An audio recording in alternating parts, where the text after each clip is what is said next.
김근숙 목사의 살며 사랑하며.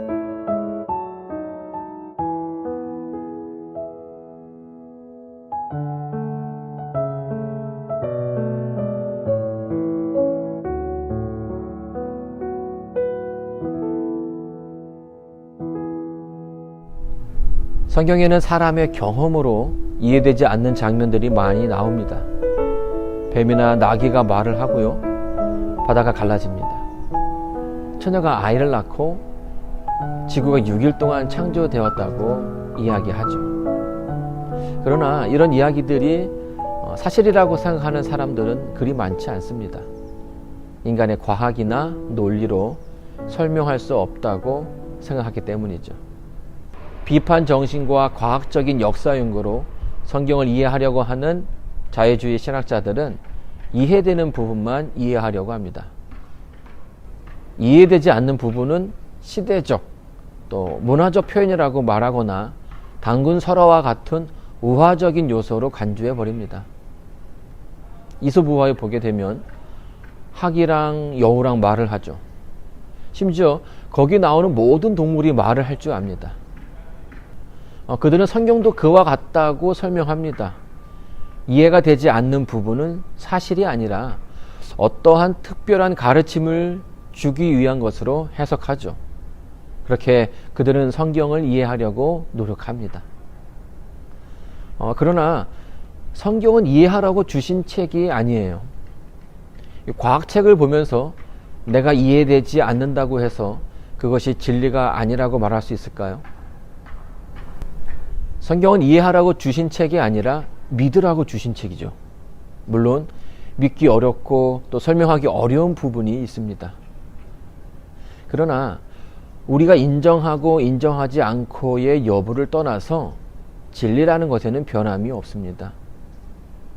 우리가 인정하지 않는다고 진리가 거짓이 될 수는 없다는 거죠. 성경은 인간의 이해를 요구하지 않습니다. 언제나 하나님의 말씀은 선포입니다. 홍해가 갈라질 것이다. 하나님께서 모세에게 이해시키려고 하지 않았어요. 그러니까 어떻게 갈라지게 될 것인가 과학적으로 설명해 주시지도 않았습니다. 왜냐하면 이 부분은 인간의 이해를 뛰어넘는 부분이기 때문이죠. 사람들은 인간이 지식적으로 많은 것을 이루었다고 말을 합니다. 하지만 이 많은 발전과 성취에도 불구하고 인간의 이해로는 도달하지 못하는 것들도 있고 아직 과학적으로 설명할 수 없는 것들도 무수히 많이 있습니다. 설명할 수 없다고 해서 거짓이라고 하거나 현실을 부인할 수는 없죠. 누가복음 1장에 보게 되면 천사가 두 사람에게 아들을 낳을 거라고 예언을 합니다. 한 사람은 제사장 사가랴였고요. 다른 한 사람은 처녀 마리아였습니다. 둘 다 아들을 낳을 거라는 말을 그들의 머리로는 이해할 수 없었죠. 사가랴의 와이프는 나이가 많았고 마리아는 남자를 모르는 처녀였으니까요. 사가랴와는 다르게 마리아는 이렇게 이야기합니다. 저는 주의 종입니다. 말씀하신 대로 되기를 바랍니다.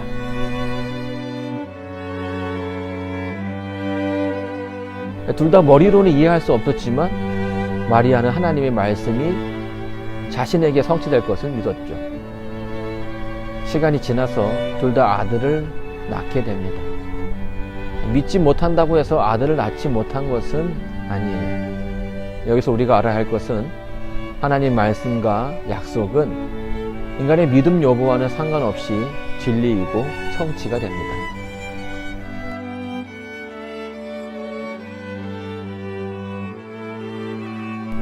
사람이 자신을 낳아준 어머니를 어떻게 알 수 있을까요?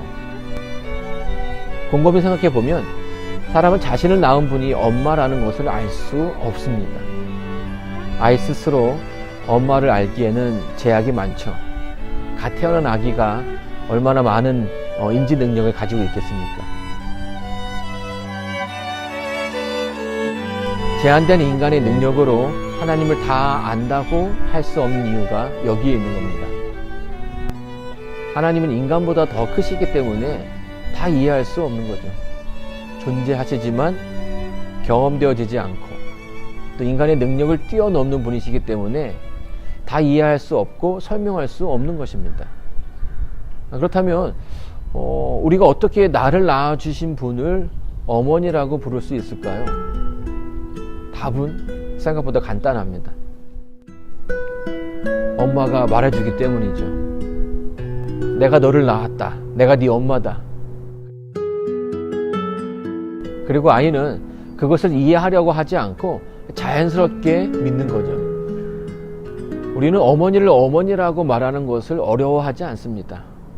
그러나 나를 낳았다고 하시는 하나님을 믿는 것은 어렵다고 이야기하죠. 그리고 그분이 무엇을 했다라는 것을 믿지 못하고 자꾸 머리로 이해하려고만 합니다.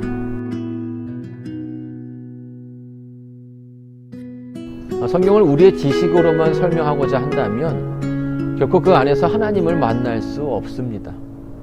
우리는 하나님을 만나기 위해 성경을 보는 거예요. 전지전능하신 하나님. 그분의 이름이 모든 것을 설명합니다. 우리는 그저 그분을 믿고 그분의 능력을 믿는 거죠. 이것이 성경을 바라보는 우리의 모습이 되어야 합니다.